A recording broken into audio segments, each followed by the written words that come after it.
Welcome back to the Balancing Act podcast. I'm Andy Temte.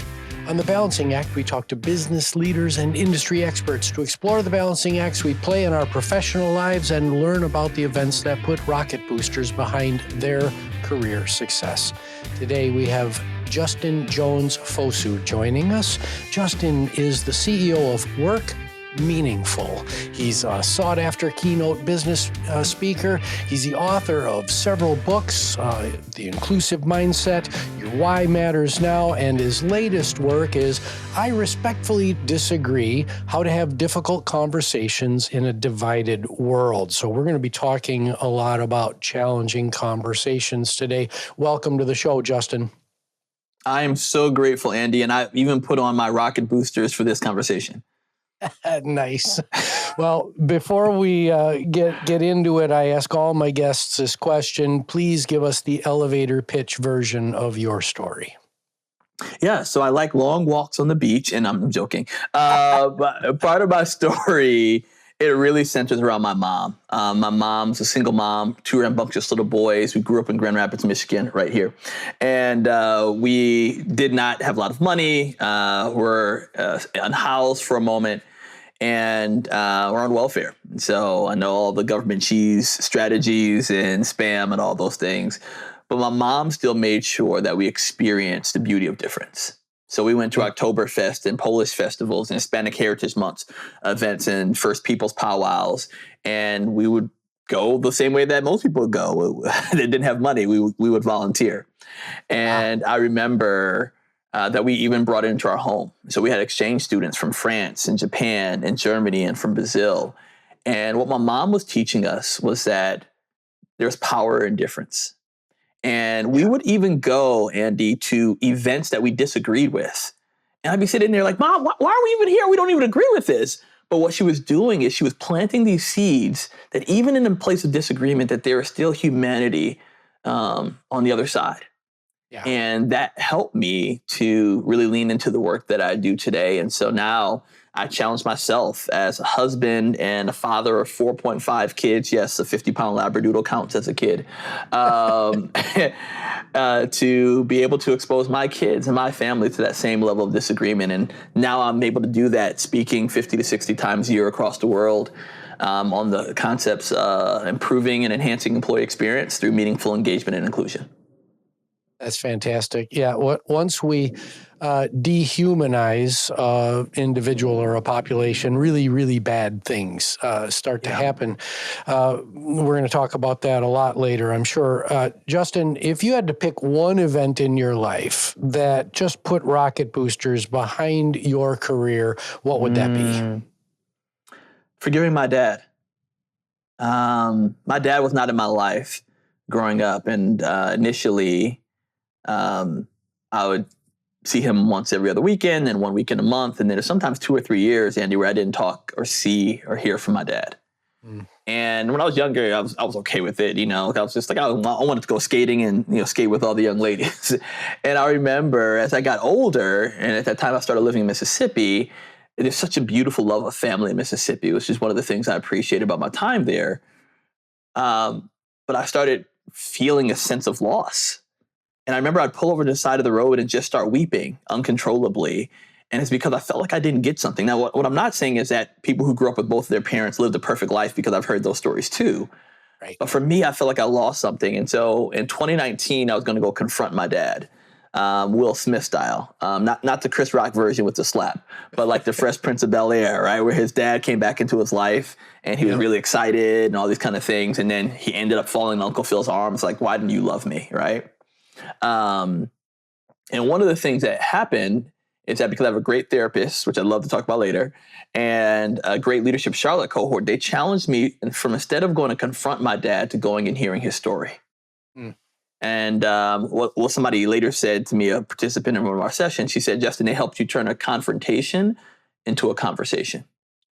Yeah. And as I sat down and listened to my dad and asked questions and actually walked through, which I didn't know at that time, the 5 pillars, bridging the divide, I walked through those things before we dug into the research, and it led to me forgiving my dad. Now, what I didn't realize was on the other side of forgiveness was an aspect of my heritage that I've been holding back all these years because he represented that, because my dad's from Ghana.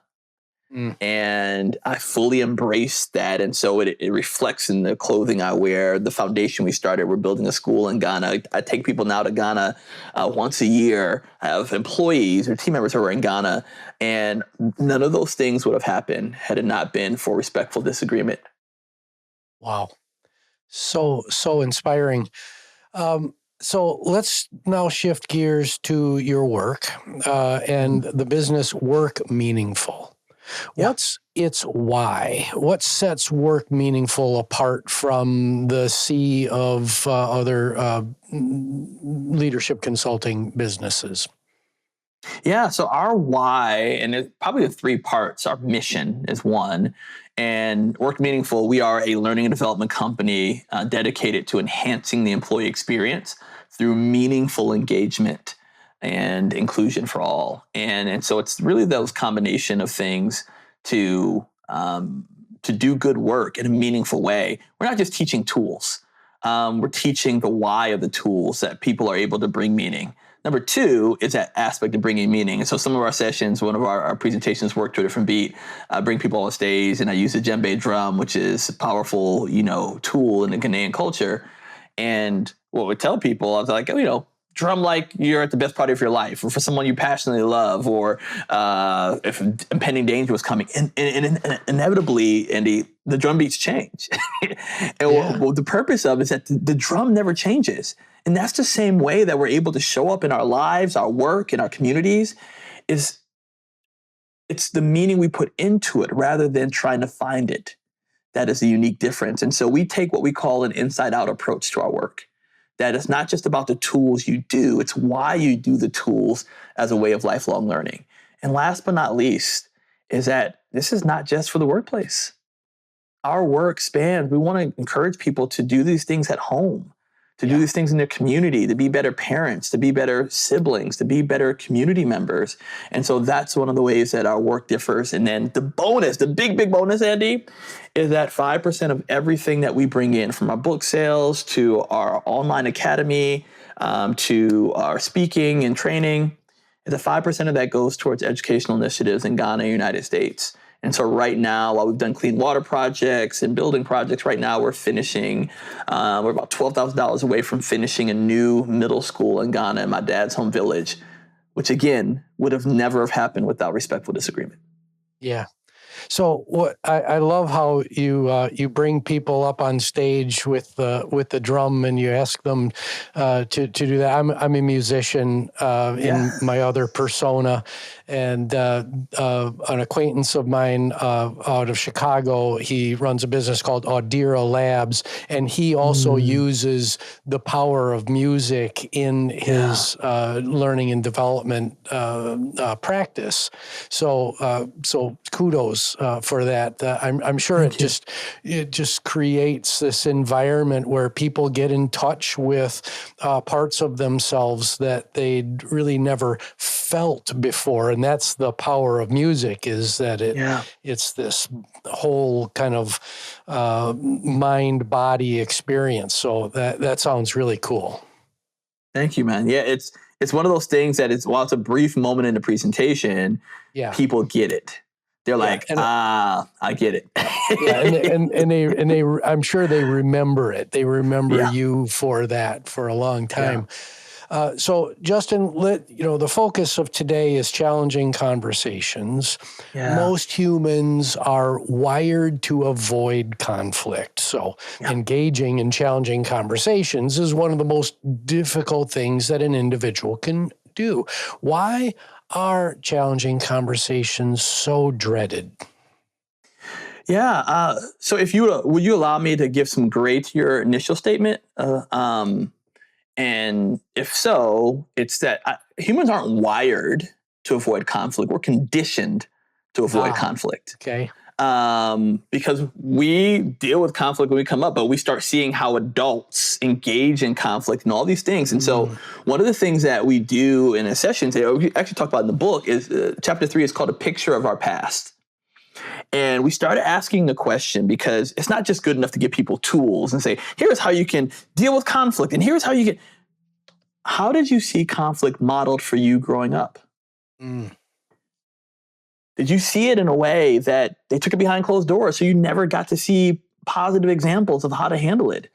Right. Did you see positive examples, or did you see the very vocal, loud, violent, almost very abrasive kind? Because how we've seen it modeled, not only growing up, but in our early careers, actually impacts how we engage today. I've had many people, we've interviewed them and had conversations that live in this world, whether it's culturally or based on their gender or other things, that they were taught that children should be seen and not heard. Not heard. And then they bring that very same thing into their relationships, into the workplace, where they just want to keep the peace. They want to avoid conflict at all costs because that's what they were taught. In order to go along, you just had to keep the peace and be quiet. And so there's a whole other category, Andy, that we didn't even realize we would uncover in our research called disrespectful agreement. And disrespectful agreement happens in two fronts. One is the kind where I could be talking to you. I'm like, Andy, I think that's a great idea. I think it's awesome. And I'm talking to Nick, and I'm like, what was Andy thinking? That's a stupid idea, right? Right. I know that never happens in places, right? Never. But like, it's like in the moment I'm agreeing with you, but I'm disrespecting you behind your back. But on the other side comes where that person was taught that children should be seen and not heard. And so in their silence, and even when asked for their opinion, they just go along. And so in the moment, they're agreeing, but they're disrespecting themselves. And so there are several ways that people approach this place of conflict, where it's either because of how they were taught, how they were raised, how they were conditioned, or even in today's society, we're just afraid to say the wrong thing. We're afraid to be canceled. We're afraid that we're going to offend somebody. And so we just operate in this place of silence, which is also very unhealthy. Yeah, and the phrase that I'm hearing is passive aggression is part of this stew that one of the outcomes of of this conditioning that you're talking about. And as a former business leader of a fairly large organization, I saw passive aggressive behaviors come out all the time. And you're absolutely right. It's got to be part of the conditioning that they saw it, they model it, and then they do it. Thank you for turning my wired to conditioned. I'll definitely remember that. So, Justin, I'd love to run thought experiments on the show. Suppose you have a mid-level manager sitting right in front of you right now. They know they need to improve in engaging in challenging conversations, but they don't know where to start. What's your advice to this individual to set them on the path of growth and success? That's a perfect question, Andy. It actually is our first pillar, but it's the last pillar we added. And that's pillar number 1, and that's challenge your perspective. Now, this happens before any disagreement even occurs, any challenging conversation. It's how are you intentionally putting yourself in positions of learning, of engaging, especially with things that you disagree with. Now, why is this important? Now, my mom was one of the first Black female air traffic controllers in the Air Force. And she would tell me a story as I interviewed her for the book. And I was like, because I remember going to all these events and things like, where'd you get this from? And my mom would share that sometimes she would be stationed in Japan for 2 years. And there were some soldiers in that same 2-year time frame that never left home base. And she was like, Justin, I never want you and your brother to be like that, to never leave your base and not get to experience the beauty of people and cultures around you. And so when we challenge our perspective, it allows us to start building those muscles where when we engage in conversations of people that are different or that believe differently or that think differently, that we've already had practice of hearing their perspectives, their journeys, and so it doesn't hit us as new. And so what's the practicality, what's the strategy behind it? I'll give you 2 strategies. Number 1 is challenge the open door policy. We've been challenging leaders all across the world to stop doing the open door policy because we've done it behind closed doors, right? And we've even done it. I'll be on Microsoft Teams Tuesday through Thursday, 3 to 5, right? Versus what we call an out the door policy, where we intentionally go out to hear the stories of our people, our communities, and learn. And if you're saying, Justin, how do I do that? Let me give you a formula. One meaningful connection per week, one MC over W.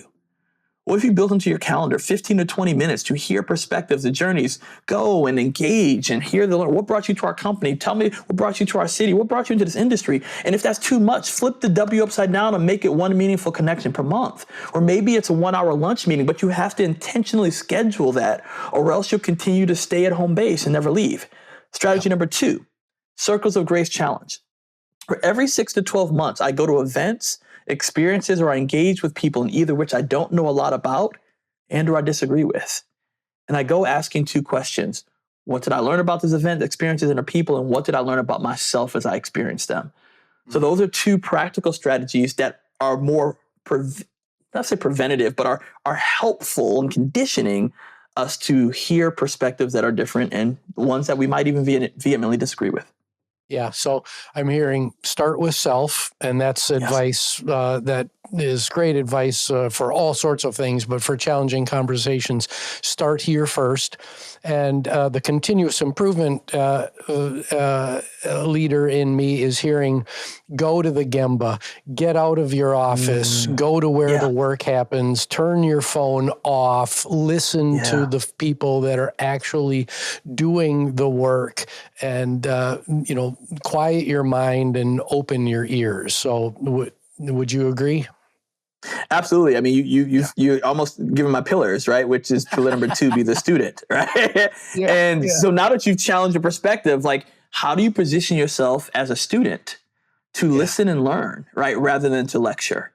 And that's sometimes the hardest thing as leaders. We feel like we have to have all the information, that we have to go out and just give at a person, right? And versus just choosing to be a student of your people, because the number one thing that most people like to talk about is who? Themselves. Yep. Be a student of the business. That was actually one of our behaviors at Kaplan Professional that we espoused, was be a student. Justin, we're going to take a really short break, and we'll be right back to talk more about challenging conversations. Hey, it's Andy here. I've got a new podcast I'd like to introduce you to, The Saturday Morning Muse. Start your weekend with me by exploring topics that span leadership, business management, education, and other musings that are designed to support your journey of personal and professional continuous improvement. Subscribe today on your favorite podcast platform. And we're back with Justin Jones-Fosu, talking about challenging conversations and leadership development. More on the thought experiment side, suppose you have the chief executive officer of an organization where the culture is one of obfuscation, avoidance, and finger pointing over the hard realities of the business. Where do they start to begin shifting the culture to one of transparency, trust, and accountability? Yeah, so I'll give 2 approaches to this because they'll be meaningful. One will be a macro approach and one will be micro. I'll start with the micro, then dive into the macro. The micro is to lead by example.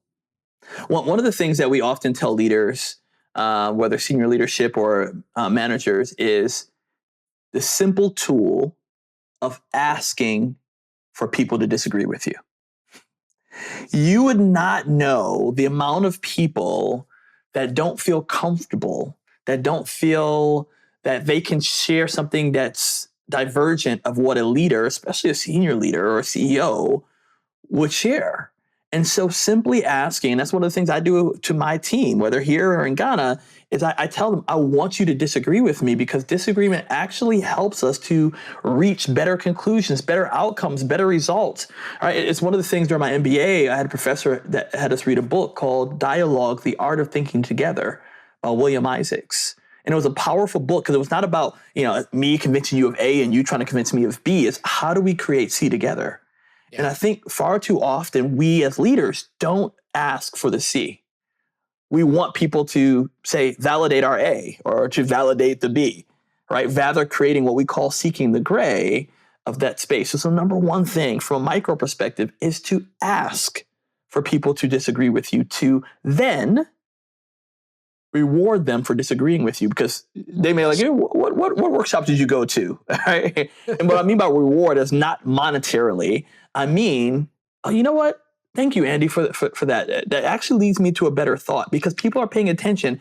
Can I actually disagree without getting my hand slapped by the CEO and or the leader? And last but not least, to reinforce that behavior, if 2 months go by and you come to a better outcome or a business result, or you create a decision that was based on that disagreement, come back to that conversation in the team meeting and share, you know what, Nick, thank you so much for that disagreement. That was a really powerful moment that led us to this, and that's what we need more of, because those are the ways that we start to condition the culture. Now, let me give you the macro version of it, because you can't just do this out in a vacuum without challenging the normal aspects of culture. And there's many ways to do this. One of the things I love the most is the change management model of ADKAR. And ProSci does a really good job with this. Yep. That says, A, awareness, why is there a need for a change? D, desire, why should a person want to change? Knowledge, K, what information do I need in order to change? A, the ability to be able to change, whether resources or other pieces.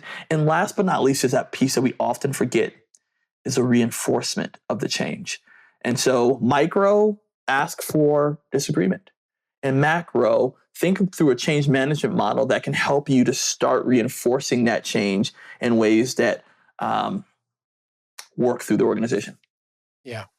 And the phrase psychological safety is just ringing in my ears right now. Create an environment of psychological safety and not an environment of the smackdown that, I asked for your feedback, but whack, it comes out of left field. And so therefore I will never provide feedback again, right? That's going to be the result of that smackdown.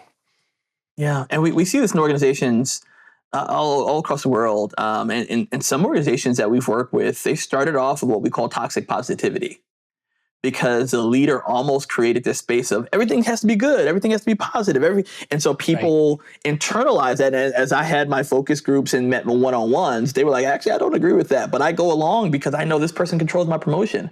This person controls how I grow. And so if we're not intentional as leaders to develop this, we'll just create people who will be reflections of us. Yeah, there was a leader, no names will be named here, but a leader that is deeper in my past, who was adamant that we not use the word problem in any of our language, any communication that might get to the outside. We were supposed to, that toxic positivity just pervaded the organization, and that led to all sorts of challenges. Justin, what have we not said thus far about your current book, about the challenging conversations? What have we left on the table? Two things that I think would be very important, and also strategically very important to lean into. So our pillar number 3 is cultivate your curiosity, where it focuses on filling in the gaps with curiosity rather than conclusions. Our statement is often that curiosity didn't kill the cat, conclusions did.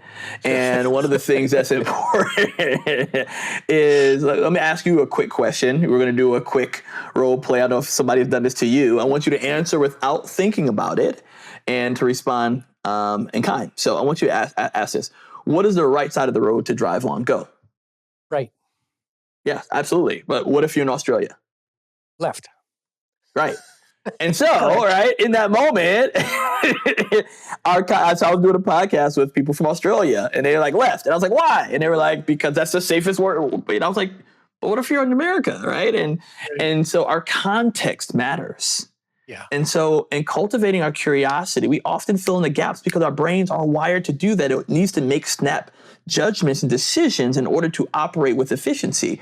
But we often do that sometimes at the expense of actually getting to know people, because we take the exit on them. Right? Right before we get to know them, our second and third-hand information that we've categorized for future use kicks in, and we don't drive forward towards some really amazing humans. So one strategy to help us in that is to listen to what we've created this model called the power of 3, where you listen at least to the third level of the conversation rather than jumping in. And oftentimes we do that. We call it the double Dutch style of communication, where we're waiting to jump in, and this is why I disagree, or this is why I think this, rather than tell me more about that. Or what did you mean by that, Andy? And so listen at least to the third level conversation. And the last kind of strategy, but I think that's very important, is our last pillar, which is pillar 5, agree to respect. I did not say agree to disagree. Right. Because I've seen a lot of people do that very disrespectfully. Right. But when you agree to respect, one practical way you can do that is asking, how do I humanize this person?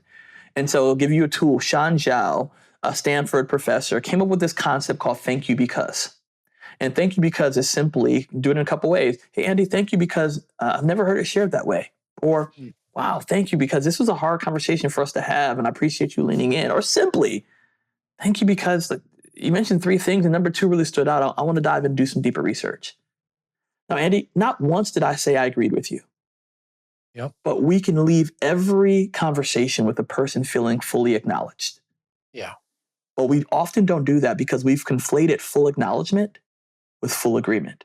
Right. And so I want to encourage you to utilize thank you because, or to engage in ways to ask, how do I fully acknowledge this person with deep listening and with communicating that I hear their perspective, thank them for sharing it, even if you don't agree.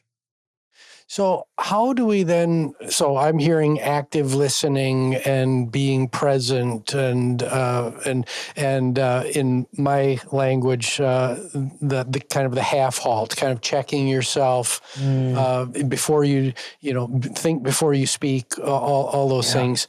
We live in this, unfortunately now we live in this world of hyper tribalism, right? Especially from a political perspective.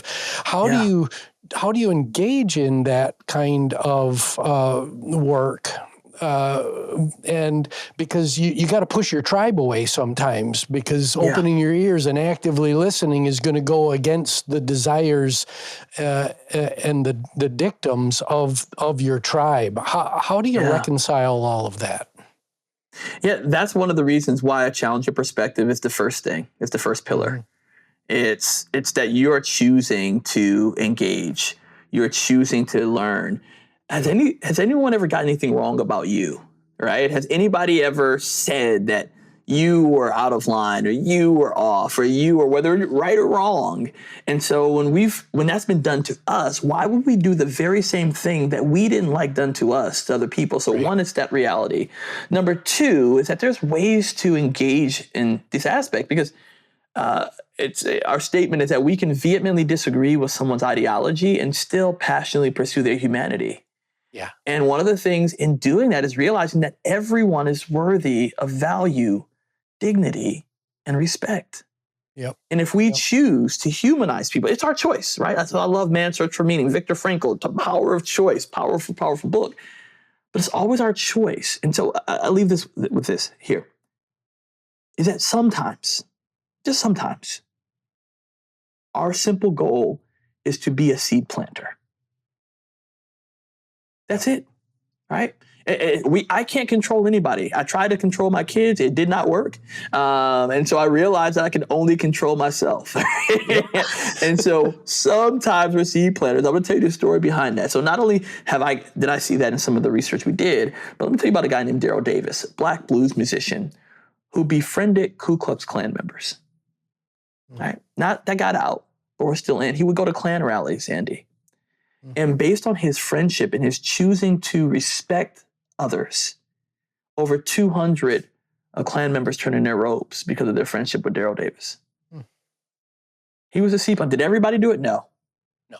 But he was a seed planter. And when we realize that there is power in humanizing others, there is power in choosing to operate in that gray space and engaging and hearing perspectives, instead of talking about gun rights, gun control, and say, you're stupid, you're dumb. What if we started the conversation with, you know what? I'm really glad we both care about the safety of our families. Yeah. That will lead to much better conversations that are helpful, more productive, and lead to consistent relationships that are powerful, even in the midst of vehement disagreement. Wow, Justin, I knew I wanted to talk to you. Over my right shoulder, I've got a sign that says grace, dignity, compassion. Those are three words that guide me and my behavior. We are very much in alignment on many things. I am so grateful to have met you today and to introduce you to our guests. We're going to conclude with 3 quick lightning round questions, if you're up for it. I'm up for it. Let's go. Good. Number 1, I ask you to define your purpose. The why do you exist? What is that? To leave people better than I found them. Leave people better than you found them. Awesome. Thumbs up. Second, I give you access to a time machine. You can send a message to an earlier version of Justin Jones-Fosu. What's the message and what previous version of yourself do you choose to send it to? I send it to high school and college Justin. And the message would be, stop trying to prove your worth and spend more time simply being your worth. Be your worth. That is so powerful. And Justin, we're all works in progress. So this is the third one. What are you focused on right now in your personal journey of growth as a leader? Yeah. Being a better dad. Recently, disrespectfully disagreed with my daughter on something. I didn't listen. I didn't leave her feeling fully acknowledged. And I had to come back and apologize to her and say sorry and say, hey, Lydia, I'd love to hear a little bit more about that, even though I didn't want to lean into it. And so that's an area of great growth for me, is being a better dad and continuing to grow in these principles. Yep. Thank you so much for that. Justin, where can folks find out more about you? Yeah, so workmeaningful.com is our main website. I also like LinkedIn and Justin Jones-Fosu on LinkedIn. And then if you want to dive deeper into just I respectfully disagree, howtorespectfullydisagree.com is a website where we have quizzes coming, our courses on all that. And I just want to connect with people who are willing to be vulnerable, willing to admit that they don't have it perfect, and willing to choose to have a growth mindset, #Carol Dweck. So that's the way they can connect. Excellent. Well, thank you for being on the show today. Thank you, Andy. All right. My name is Andy Temte. This is the Balancing Act podcast. You can find us on all the major streaming services as well as out on YouTube. Please like, subscribe, rate, and most importantly, share this highly, highly impactful conversation with Justin Jones-Fosu with your friends, your colleagues, your neighbors. The show is produced by Nicholas Temte, and we'll see you next time on the Balancing Act.